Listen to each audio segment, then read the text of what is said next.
Votes are still being counted for this special election. This was the scene in Spokane back in November. A white powder containing a small dose of fentanyl mailed to Spokane's election office, causing an evacuation of the building in the midst of the ballot counting process. And while everything ended up okay in that situation, it exposed how easily the election system can be disrupted. I went behind the scenes to learn what election security safeguards are already in place in Spokane County and what you can do at home to protect your vote.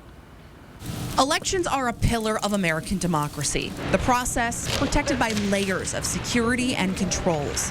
But in November of 2023, mysterious white powder shuts down multiple elections offices across Washington. Those controls were put to the test. The entire office had evacuated as soon as they discovered a white powdery substance. Everybody did what they were supposed to do. Those ballots were safe every moment of the day. Nobody's ever alone with a ballot. And in that particular incident, again, as they were exiting, they were locking, they were shutting down. It was an attack on democracy that disrupted the entire election process for several counties across the state and the country, including Spokane.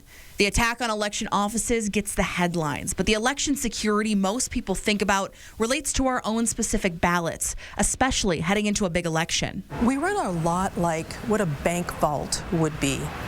Those ballots are like $100 bills. Spokane County Auditor Vicki Dalton shows us the process. All Spokane County ballots enter through this door. Once they're in, election workers have a detailed process to make sure your ballot is safe and accounted for every step of the way. We check every single signature. Signatures are compared. So if you're afraid that somebody else has gotten a hold of your ballot and voted it and sent it in, we check the signatures on the envelopes to what's in your voter registration record, and it has to match. And if it doesn't match, voters are contacted to verify them. Then they're sorted into bins with a slip of paper where election workers report the number of envelopes in each bin, making sure there are no discrepancies before they head to tabulation. We know how many envelopes there are, and each one of those batches is then accounted for all the way through the entire process. This process carried out by trained election workers in rooms you have to have security clearance to enter. We are seeing an uptick in threats to election workers. So someone sending white powder, that would be considered a threat. This situation in November was not unique. FBI Special Agent Kelly Smith says agencies like the FBI and Secretary of State are tracking and combating a variety of election threats. Free and fair elections are a pillar of our democracy. So the FBI takes election crimes and threats to elections very seriously. It's one of our primary responsibilities. From cybersecurity, foreign influence, campaign fraud, and threats to election workers, Agent Smith says the FBI investigates every report of election crime it receives, no matter how big or small. But while some politicians will lead you to believe things like manipulating ballots are rampant, it's actually extremely rare. Although ballot stuffing is something that people think of and it's an easily imagined type of crime, traditionally we actually don't see that occur very often. When it comes to the system we have in place in Spokane County, Dalton is confident it works. Once we have it in our hands, people can feel safe. But in the end, she says a majority of election security is actually in voters' hands. When you move, tell us.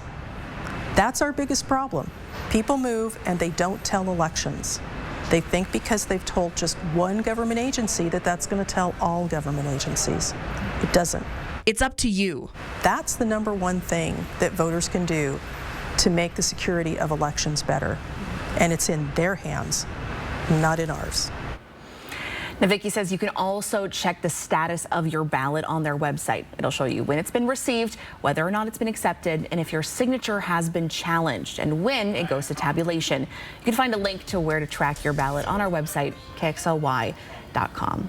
So for you, what were the big takeaways for you as you checked out this whole process? Yeah, it was so interesting to kind of see an inside look of what this looks like.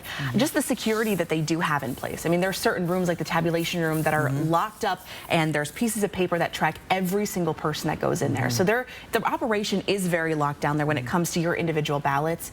It feels like a very safe operation. Okay, good to know.